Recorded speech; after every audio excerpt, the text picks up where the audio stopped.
넋두리입니다. 자작이라 하셔도 좋고 멍청하다고 욕을 하셔도 좋습니다.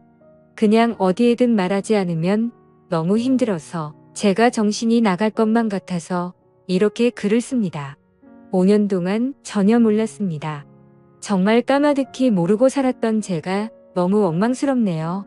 이 더러운 곳에서 저만 나가면 그만인데 왜 이렇게 눈물이 나는지 모르겠습니다. 아무튼 지금부터 드라마에서도 나오지 않을 법한 제 이야기를 시작할게요. 남편과 신우는 이복남매라고 했습니다. 저는 남편보다 5살이 많았고 신우는 남편보다 7살이 어렸죠. 남편의 친엄마는 남편이 어릴 때 돌아가셨고 새어머니를 평생 엄마처럼 여기며 살았다고 하더라고요. 그리고 그 새어머니와 친아버지 사이에서 태어난 신우가 있었는데 나이 차이가 많아서 그런지 남편은 살뜰하게 신우를 살폈고 신우는 저랑 나이 차이가 많이 나서 그런지 약간의 어린 행동을 하는 것 외에는 그저 무난무탈한 신우였습니다. 아무튼 신우가 18살 되던 해에 새어머니도 돌아가시게 됐고 건축을 하시는 아버지는 지방에서 공사가 많아서 한 달에 2~3번 집에 오시고는 했었다고 하더군요.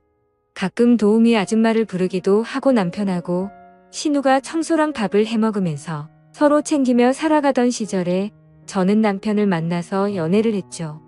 그때 신우의 나이는 20살이었고 남편의 나이는 27 그리고 저는 32의 나이였습니다.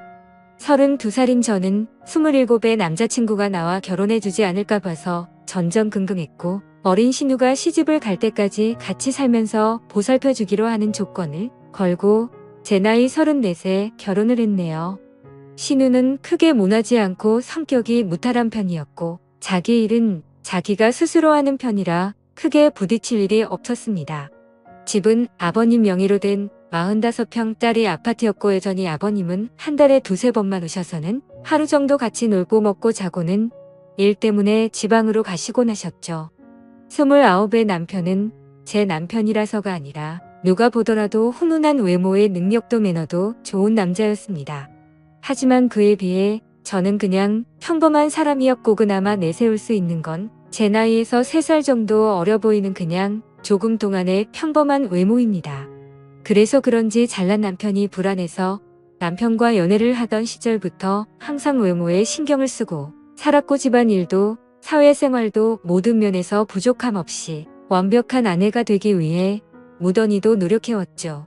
다행스럽게도 남편은 출장 외에 특별히 술을 먹거나 늦는 일이 없더라고요.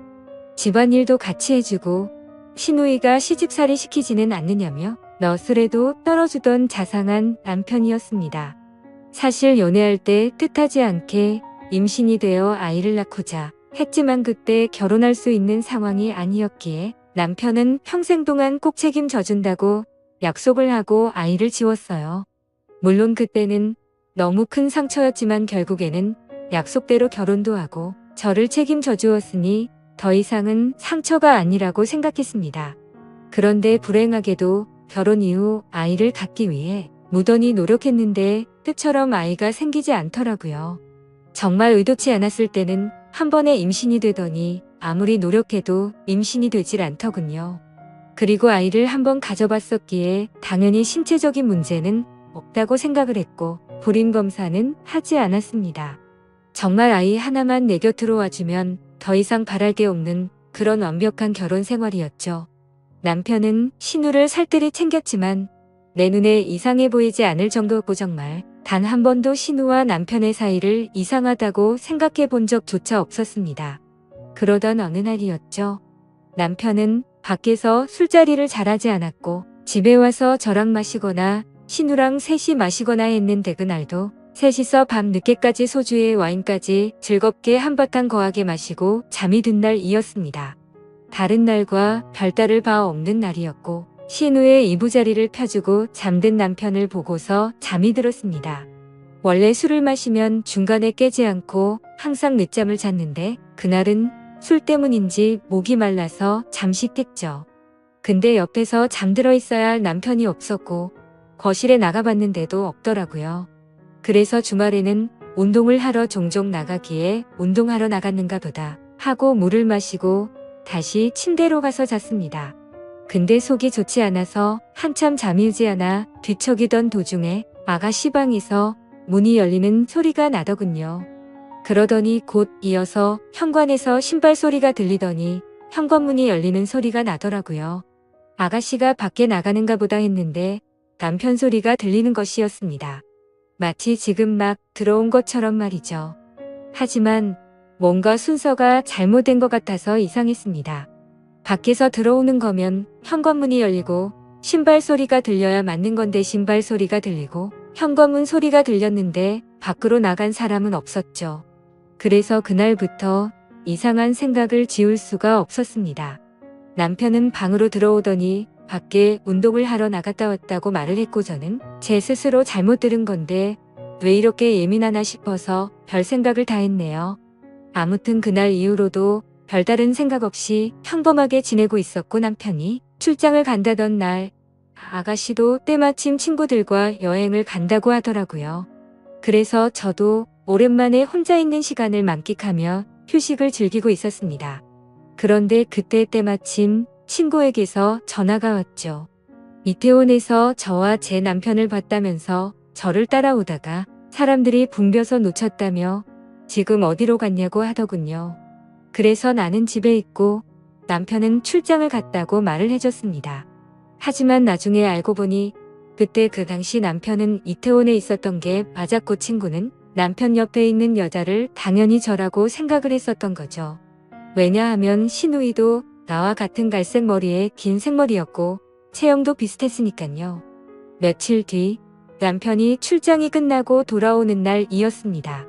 저는 아버지께서 입원했다는 소식에 남편에게 전화를 걸어 병원에 가 있어야겠다고 말을 했고 남편은 집에 들렀다가 곧바로 병원으로 온다고 해서 저는 서둘러서 병원으로 갔습니다. 걱정과 달리 다행히도 아버지는 아주 가벼운 부상을 당한 거였고 어머니가 유난을 떠신 거라서 대충 수습을 하고 집으로 돌아갔죠. 남편은 아직까지 집으로 돌아오지 않은 상태였었고 드레스룸에서 옷을 내려놓고 있는데 남편이 들어오는 소리가 들리더라고요. 저는 순간적으로 반가운 마음에 깜짝 놀래켜주고 싶었죠. 그래서 드레스룸 불을 끄고 남편이 거실로 오길 기다렸는데 소리를 들어보니 남편 혼자가 아니더라고요. 순간적으로 저는 옷장으로 몸을 숨기게 되었고 남편은 집안 곳곳 방을 하나하나 열어보며 제가 없음을 확인하는 것 같더라고요. 그러더니 소파에 앉는 소리가 들렸고 두 사람의 대화 소리가 들리는데 정말이지 저는 악몽을 꾸는 것 같았습니다. 이태원의 그 맛집은 과대평가가 됐다면서 이번에 갔던 여행은 너무 즐겁긴 했는데 혹시나 언니가 의심하진 않을까? 이런 소리가 들리더라고요. 그러자 남편은 그 여자 미련해서 모른다면서 무슨 일 생기면 자신이 다 책임질 테니 걱정 말라고 하더군요.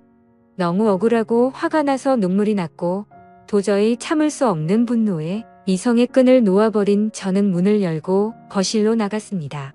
그러자 남편과 신우는 깜짝 놀라서 저를 쳐다보는데 정말 짐승이 따로 없는 것 같았습니다. 저는 남편의 멱살을 잡고 어떻게 된 거냐고 소리를 질러댔고 저를 뿌리치더니 그 둘은 아무 말 없이 집을 나가더군요. 그날 이후로 이틀 동안 그 둘은 돌아오지 않았고 제 연락도 받지를 않았습니다. 그래서 저는 이틀 동안 연차를 쓰고 집에만 있다가 3일째 되는 날 출근을 했죠. 그리고 퇴근하고 집에 돌아와 보니 제가 출근한 건 어찌 알았는지 집에 다녀간 흔적들이 보였습니다. 그렇게 남편을 기다린 지 5일 만에 남편이 집으로 들어와서 얘기를 하자며 들어오더라고요. 저는 그 기간 동안 마음을 좀 추스린 상태였고 차분히 대화를 하자고 하니 남편은 입을 열었습니다. 신우는 아무 잘못이었고 지금 벌어진 모든 일은 다 자기 잘못이라고 하네요. 신우는 사실 새어머니가 데리고 들어온 갓난아이였고 다신 아버지의 피가 섞이지 않았답니다. 새어머니를 받아들이지 못하는 할머니 때문에 애를 낳았다고 아버지가 거짓말을 한 것이었대요. 아무튼 그렇게 새어머니가 돌아가시고 나서 신우는 남편에게 많이 의지를 하게 됐고 집에서나 밖에서나 단둘이 지내는 일이 많아지고 서로 의지하면서 서로 간의 감정이 커져가기 시작했답니다. 그때 서로의 마음을 알게 됐을 때가 신우가 대학생이었고 남편은 군대를 전역했을 때였다고 하더라고요. 하지만 아무리 피가 안 섞인 남남이라고 할지라도 잘못된 걸 알았기에 서로가 몇 번이나 연락을 끊고 새롭게 살아보려 했지만 잘 되지 않았답니다. 그냥 서로가 가족, 연인, 그 이상의 감정이라 더 이상은 끊어낼 수가 없다는 사실을 깨달았다고 하더군요. 저랑 연애하는 기간에는 물론이고 결혼하고 나서도 두 사람은 저를 속여왔다고 다 털어놓았습니다. 신우가 간혹 생겼다던 남친도 다 거짓말이었고 단지 제 눈을 피하기 위한 일종의 작전이었던 거죠.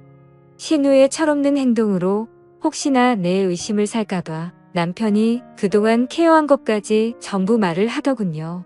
그리고 남편은 혹시나 하는 마음에 정관수술까지 했답니다.